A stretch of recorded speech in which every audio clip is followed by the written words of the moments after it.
ازيكم حبايبي؟ عاملين ايه؟ يا رب تكونوا بخير. كل سنه وانتم طيبين. خلاص داخلين على المدارس وبنحتار نعمل لاولادنا ايه وكده. فالنهارده هعمل معاكي العيش الشامي بطريقه المخابز، ويطلع معاكي زي ما انت شايفه كده منفوخ ومش مكتوم ولا معجن، وبطريقه اقتصاديه، ولا هتحتاري وتحشيه اي حاجه انت عايزاها وتوفري على نفسك كتير واولادك هيحبوه. هنبدا مع بعض على طول ونقول بسم الله ونصلي على رسول الله. اللهم صل وسلم على سيدنا محمد. اول حاجه بجيب معايا طبق فاضي، ومعايا هنا كيس خميره هحطه كده، هفضيه كل الكيس الخميره. وطبعا انا هعمل هنا كميه كيلو دقيق. لو انت عايزه تزودي ماشي، تقللي ماشي زي ما تحبي. وهنزل بيه كوبايه من الميه. لو انت في الشتاء يبقى المية دافية، لو في الصيف المية عادية عادي، لان طبعا درجة الحرارة بتبقى في الصيف عالية. وهحط هنا بقى معلقتين سكر، يبقى معلقة مية، معلقتين سكر، وكيس خميرة، واقلبهم كويس عشان الخميرة تتنشط معايا كده اهي، وتطلع معايا الفقاعات دي. يبقى خلاص كده هي كويسة، وهبدأ اشتغل على طول. بس اهم حاجة ادوبها كويس.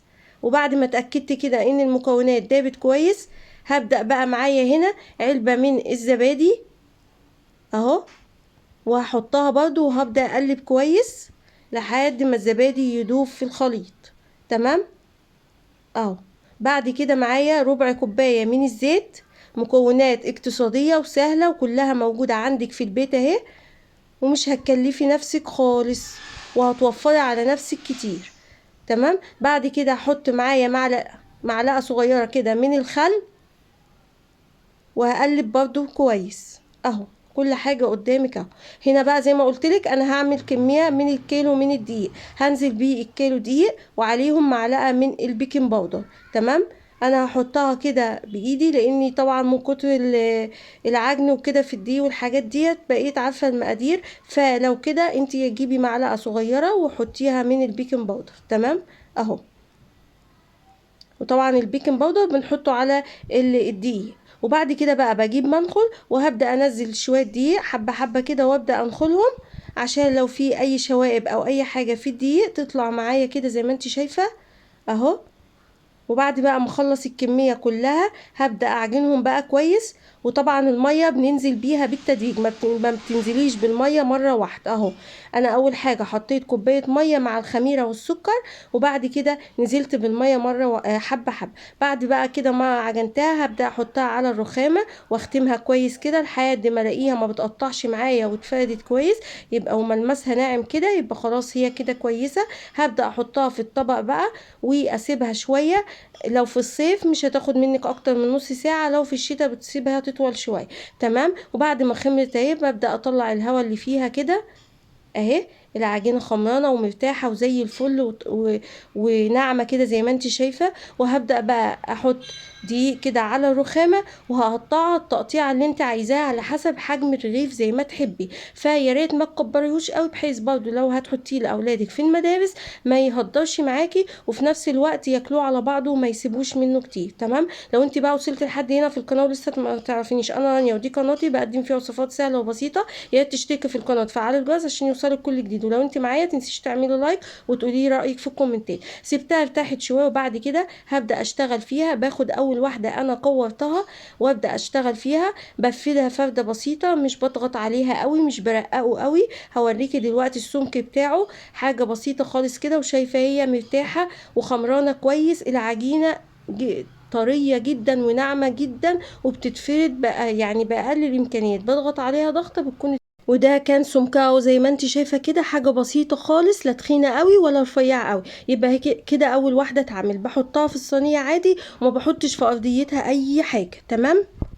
هوريكي برضو واحده تانية اهو، نفس الطريقه. بجيب برضو من فوق من اول واحده انا عملتها اهو، وبحط رشه دقيق وفرده بسيطه خالص زي ما انت شايفه كده اهو اهو. وده حجم العيش الطبيعي الشامي اللي انت بتجيبيه من الافران، وبيبقى بالشكل ده اهو.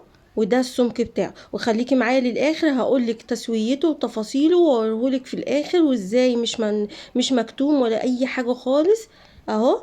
هعمل بقى الكميه كلها بالشكل اللي انت شفتيها دي. ودي كانت الكميه كلها اللي طلعت معايا من كيلو دقيق زي ما انت شايفة كده، عملت كمية محترمة وتكفيكي. ولو عايزة تعملي اكتر 2-3 كيلو وتحطيه في الفريزر، ووقت ما تيجي تستخدميه تطلعيه يطلع معاكي زي الفل. وهنا بقى حطيته في الفرن اهو زي ما انت شايفة اتنفخ معايا. عايزة تسويه على البوتاجاز من فوق برضو مفيش اي مشكلة، طاسة ما بتلزقش وتقلبيه وش وظهر ويتحمر معاكي ويبقى زي الفل. انما انا سويته في الفرن بايدي الارضية والشواية، ولو كل واحدة لوحدها بايدي الارضية وبعدين تقيدي له الشواية وهكذا. ودي كانت التسوية اهي زي ما انت شايفة زي الفل، وحاجة في منتهى الجمال. والله العظيم هتشوفيه هتعمليه مش هتفرقيه عن اللي بتجيبيه من بره. هنا بس كان لسه سخن فما كنتش عارفة امسكه كويس، وحطيت باقي الكمية تستوي نفس الموضوع برضه اهو في الفرن. والصينية زي ما قلت لك مش بنحط في ارضيتها اي حاجة اهو زي ما انت شايفة كده. ودي كانت الكمية اللي طلعت معايا. شايفة الكمية ما شاء الله حاجة زي الفل في منتهى الجمال، ولا بتاخد مني وقت ولا مجهود، وفي ثانية وكل حاجة مرتاحة ومختومة كويس والعجينة كويسة والمقادير مظبوطة. يطلع معاكي نفس الشكل ده. جربيه بالطريقة دي ان شاء الله هيعجبك وتعتمديها عندك طول المدارس، هتريحك كتير وهيحبوه. طعمه جميل وفي برضو غذائي يعني قيمة غذائية، في حاطة فيه زبادي وكده فبيدي طعم حلو وطراوة كده للعجينة اهي. وتحشيها بقى الحشوه اللي انت عايزاها، حتى لو كانوا بيغلبوك في المدارس على الفطار اما تحشيه الحشوه اللي هم بيحبوها هياكلوه، لانه هو طعمه بصراحه يتاكل كده من غير اي حاجه اضافيه جواه. تمام اهو فتحت لك واحده واتنين وكله زي بعض اهوت، منفوخ ومش مكتوب، حاجه في منتهى الجمال اهو. تغيير كده معاكي وتساعدك لو انت حتى موظفة وعايزة تنجزي في الوقت تعمليه وتطلعيه من الفريزر، يسهل عليك الوقت. اعمليه بالطريقة دي. ودي كانت الكمية معايا. اشوفكم على خير في فيديو جديد، وما تنسيش اللايك والاشتراك في القناة وتفعلي الجرس.